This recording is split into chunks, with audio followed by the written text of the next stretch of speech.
Los 7 niveles de la ciencia ficción explicados. Memovisión. Vámonos. En este video vamos a hablar de los 7 niveles de la ciencia ¡Eo! ficción. Para ello voy a categorizar todas las obras del género siguiendo dos parámetros. ¡Eo! ¿Qué tan cercana es la obra a nuestro presente? ¿Y qué tan rigurosas son sus explicaciones sobre los elementos de ciencia ficción que aborda? A fin de cuentas, la ciencia ficción es una variante de la ficción especulativa que busca explorar las posibilidades fantásticas del futuro, usando para ello ideas y conceptos con asideros científicos. Pero esa exploración al futuro puede ser más o menos cercana a nuestra época y Mi padre lindo, dame tu bendición, mañana empiezo a laburar. Pues tiene usted la bendición, mi rey. Está usted bendecido por el Espíritu Santo y el Señor. Mañana le da durísimo. ser más o menos A ver si pasado mañana no te despiden, ¿viste? rigurosa. Y recuerda suscribirte al canal secundario que voy a dejar en la descripción de este video.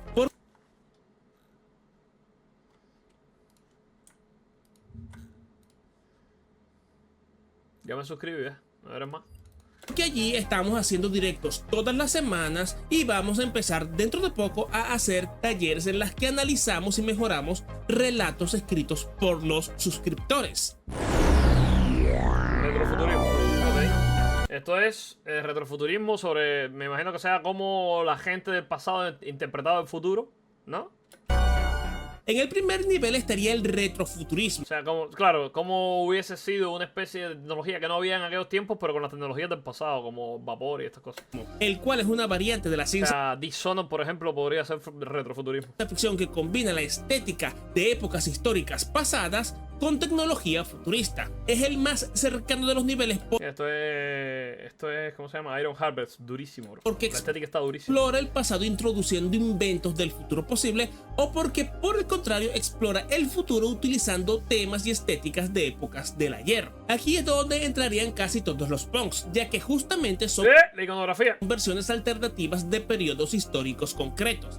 El steampunk se preocupa en emular la época victoriana. Por su parte, el dieselpunk se ambienta entre principios del siglo XX y el final de la Segunda Guerra Mundial, o el atompunk, que por su parte se suscribe al periodo de la Guerra Fría. Aquí también podríamos meter a las ucronías, historias de ciencia ficción que cambian eventos históricos concretos para crear líneas de tiempo divergentes a la nuestra. Y yo también incluiría en el nivel 1 todas esas historias de los padres de la ciencia ficción que por culpa del avance tecnológico de nuestros tiempos han quedado por completo desfasados, como serían los casos de novelas como la de Frankenstein, La Guerra de los Mundos o de la Viaje al centro de la Tierra. Tierra a la Luna. De hecho, por la naturaleza de los inventos teorizados por H.G. Wells, Julio Verne o Mary Shelley, todos ellos entrarían en la categoría de steampunk. En todo caso, el retrofuturismo intenta pintar el futuro con los colores de la nostalgia ¿Cómo sería el Cuba Punk? O sea, una Cuba que no hubiera sido comunista. Miami, bro. por una época predecesora.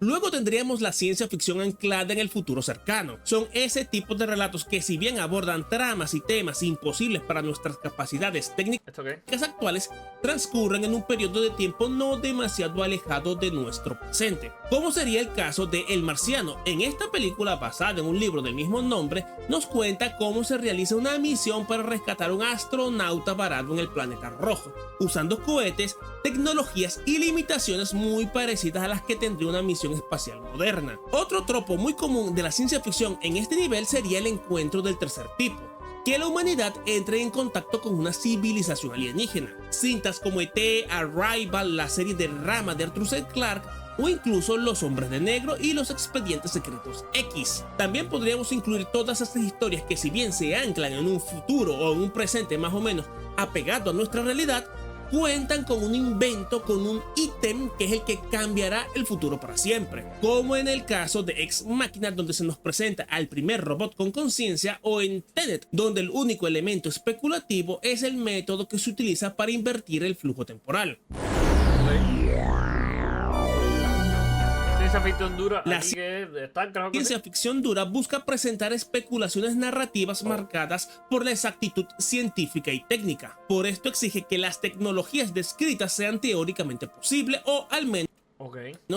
extensiones lógicas de los conocimientos científicos actuales. El término fue acuñado por primera vez en 1957 y desde entonces ha servido para catalogar obras donde la astronomía, la física, la biología molecular y las matemáticas son tratadas con el máximo respeto. En la ciencia ficción dura, las leyes de la física son inviolables. No hay un hiperespacio que permita ignorar la relatividad de Einstein, a no ser que se presente una justificación teórica extremadamente detallada basada en la cuántica actual. Esa rigurosidad lleva a que el conflicto central de la historia surja de un problema técnico o científico, y que la trama se resuelva mediante el ingenio, el cálculo y la aplicación de dicho conocimiento. Y por ende, los protagonistas de la ciencia ficción dura suelen ser científicos, ingenieros o investigadores. De muchas maneras, esta es la forma más pura de ciencia ficción, por el énfasis que hace en la premisa fundamental del género: celebrar la curiosidad humana y su capacidad para entender las reglas que componen el universo. Llamamos distopía a todas esas historias dentro de la ¿Usted es cyberpunk de toda la vida? ciencia ficción en donde la sociedad evoluciona a consecuencia de una intervención gubernamental desproporcionada ¿Usted es 1984? o por algún evento cataclísmico, provocado por el hambre o por la naturaleza o por algún invento que se sale de control. Una visión de un futuro terrible que no alcanzan los niveles de brutalidad del post-apocalipsis. Las distopías son ¿Cuándo te ha puesto la tula de Jerry a que no adivinas qué está viendo? Venga, en directo ahora mismo. Scooby Toilet.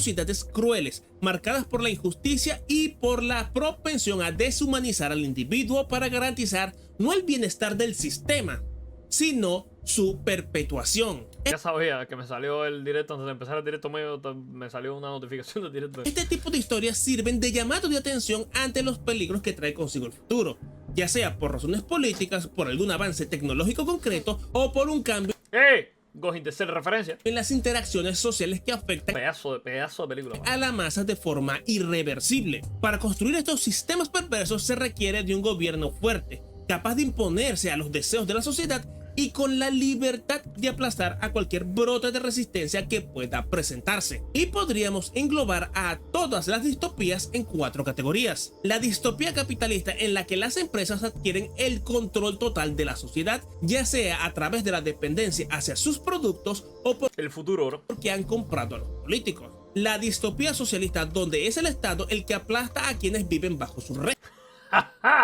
Casualmente esta película es todo lo contrario. Esta película no te está criticando el socialismo. O sea, ellos piensan que no están criticando el socialismo. Ellos dicen, no, de hecho, ¿cómo se llama? Las Wachowskis escribieron esto pensando que iban a criticar a Bush. A Bush. A la sociedad de los Estados Unidos, a Bush. Ellas estaban criticando a Bush. Y en el cómic original, este tipo, Alan Moore, estaba criticando a Margaret Thatcher, bro.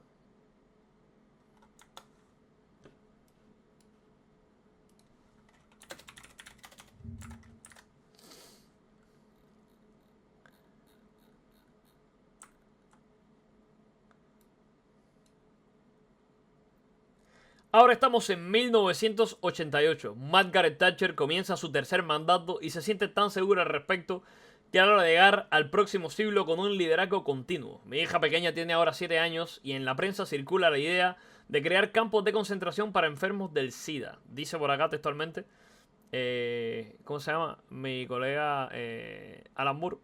Cosa que nunca pasó en Inglaterra, pero bueno. La nueva policía antidisturbios lleva visores negros, al igual que sus caballos, y sus furgones transportan videocámaras giratorias en el techo. El gobierno ha expresado el deseo de erradicar la homosexualidad. Eso jamás pasó en Inglaterra. O sea, Alan Moore anda taquirumba por plus, o sea, totalmente gaga. Pero él dice que está criticando todo eso. Incluso como concepto abstracto. Y uno solo puede preguntarse, ¿contra qué nueva minoría se legislará a continuación? Estoy pensando en llevarme a mi familia fuera de este país muy pronto. Dentro de 1 o 2 años. Es frío, es mezquino y ya no me gusta. Buenas noches, Inglaterra. Buenas noches a los servicios nacionales y a la V de la victoria. Hola a la voz del destino y a la V de la vendetta. Escribe por acá Alan Moore. Alan Moore está completamente cagado, ¿viste? Tipo, no, Margaret Thatcher. Es lo mismo que vimos ahora con Milei. No, Milei, los jubilados. Milei le quiere quitar los órganos a los niños y venderlos en el mercado negro. Milei aquello, Milei. Es exactamente la misma psicopatía que está teniendo Alan Moore con Margaret Thatcher. Vas a hablar tanto de ese cómic en directo que ya no va a valer la pena ver el vídeo. Régimen, y para esto instaura un sistema policial y de represión que... Pero de nuevo, lo que está criticando Alan Moore es sobre todo el sistema socialista y una teocracia, porque la Londres del cómic de V de Vendetta es una teocracia y se apega más a lo que sucede en Irán que a lo que sucede en cualquier parte de Occidente. La sociedad que está criticando Alan Moore está más apegada a lo que es Irán hoy en día, a la teocracia islámica en Irán, que a cualquier país de Occidente ahora mismo. mantiene en constante vigilancia a su población. En las distopías Qué mal escribía Moore, qué bien escribía Moore, pero qué bolchevique que es muy bolchevique. religiosas es el poder sacro el que se impone a todos los ¿Alan Moore se habrá dado cuenta de eso? No, ni en pedo, es socialista. demás. Y por ende Zurdo como él solo. se instaura una teocracia y cualquier pensamiento herético No, el presidente, gente. es suprimido. Y por último estaría la distopía feudal, una sociedad de castas que acumula el poder político y militar de una sociedad. Esto es muy común en las distopías adolescentes en las que se discrimina a los individuos por razones arbitrarias y que ayudan a construir la fantasía de poder de los protagonistas. Este es el nivel de la ciencia ficción que estuve más reacio Ese es Natalie Portman. a incluir.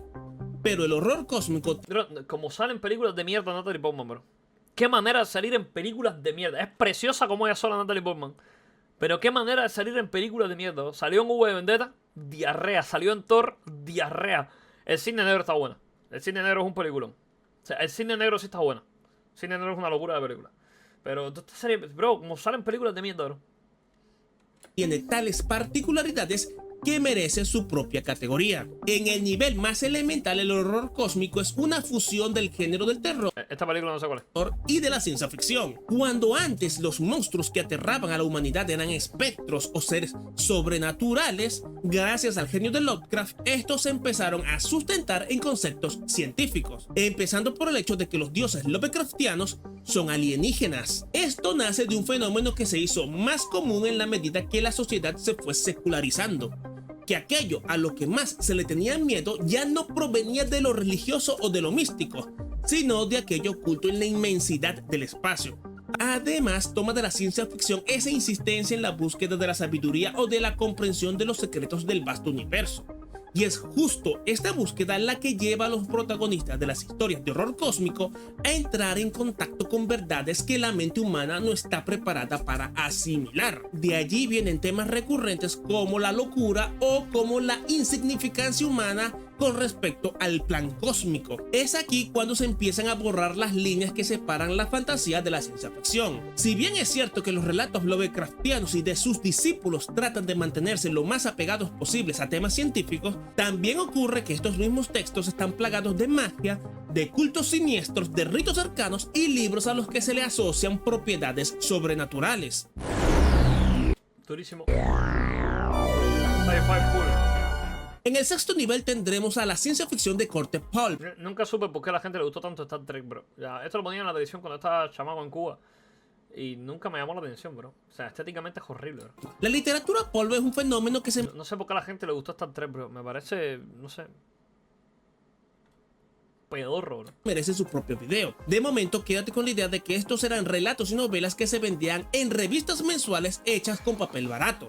De allí venía el nombre pulp, de hecho, por la pulpa de papel de mala calidad con la cual se imprimían las revistas. Y al ser un producto muy anclado en la primera mitad del siglo XX, la ciencia ficción de esta época es muy particular. Por un lado es el periodo en el que se formaron grandes conceptos como las leyes de la robótica, pero por el otro también creó una estética muy particular sobre lo que se creía que sería el futuro distante. Ya sabes, esa época en la que se creía que para el 2020 habrían autos voladores y que cada uno tendría su propio robot personalizado. Una ambientación que terminaría englobándose en el Raypunk, una estética basada en la visión que tenían los primeros autores de ciencia ficción sobre el futuro distante, en el que se intentaba celebrar con efusión los grandes logros científicos, pero sin preocuparse demasiado por justificar el origen de los inventos que hacían gala en sus historias. Piensa en la estética de los supersónicos o de Star Trek y ya tendrías más o menos una idea a lo que me refiero. Una de las historias más importantes de este nivel serían Crónicas Marcianas de Ray Bradbury, una colección de cuentos que narran la paulatina conquista de Marte, el contacto con los últimos marcianos vivos y la inevitable destrucción de la Tierra. También podríamos meter los cuentos de Yo Robot de Asimov, ya que además Isaac comparten Asimov. con la literatura pulp cierto toque de testivesco Tengo que leer Isaac Asimov. y hasta noir, ya que la doctora Susan Calvin debe investigar diferentes casos relacionados con las relaciones entre los humanos y los robots. Este tipo de ciencia ficción busca ser atrayente y emocionante, y que si bien respeta conceptos científicos establecidos, no se preocupa demasiado en explicarlos. Ópera espacial. Aquí sí entra StarCraft, ¿no? Y en el séptimo nivel tendríamos a la ópera espacial. Ay, mira, háblame de StarCraft, no me hables más de esta mierda. También quería meter en este video a la fantasciencia, la mezcla de Fantasciencia. fantasía y ciencia ficción, pero es que comparte tantos elementos con la ópera espacial que los aglutiné en un solo punto. Si la ciencia ficción dura es el laboratorio del género, la ópera espacial abarca su mitología, abarca aventuras épicas que se desarrollan a través de galaxias enteras, que involucran imperios interestelares y en el cual se desatan batallas tecnológicas de proporciones bíblicas. Esta necesidad de grandilocuencia lleva a que la ópera espacial no se detenga ante las limitaciones de la ciencia actual. Su objetivo es la maravilla, el drama humano y la escala monumental. Es un género donde la tecnología a menudo raya en lo mágico para permitir que la narrativa fluya sin restricciones. Si Conan el Bárbaro es el padre de la fantasía heroica, John Carter de Marte es el precursor de toda ópera espacial, ya que muchos elementos de la serie de Barsoom de Edgar Rice Burroughs han tenido una influencia tremenda en el desarrollo de este subgénero. Todo esto ha llevado a que muchas grandes obras de la ópera espacial se ambienten en un futuro distante, en planetas alejados de la Tierra o en una galaxia muy lejana. Con estas señas creo que es evidente que Star Wars es uno de los más grandes exponentes de la ópera espacial, como también lo sería Yo creo que el más grande exponente, ¿no? obras magnas del género como Dune o La Fundación. Todo esto convierte a la ópera espacial en el equivalente de las grandes epopeyas de la antigüedad o de las gestas de caballerías de la Edad Media. Y si te llamó la atención la ópera espacial, te dejo por aquí estos dos videos de acá, en los que te resumo la cronología definitiva tanto del universo de Dune como el de la Fundación de Marvel es Isaac ópera espacial. Yo no diría que todo Marvel, por ejemplo, Guardians of the Galaxy sí sería ópera espacial, ¿viste? Asimov. Dos de las obras O sea, el Capitán América no es ópera espacial, pero Guardians of the Galaxy sí. cúlmenes de la ciencia ficción. Y recuerda suscribirte al canal secundario. Y sin más que decir, nos vemos. Chao, chao. Ah, estuvo bueno, estuvo bueno. Cine. Pero cuando te voy a donar, me pide dinero. Checa ese bug.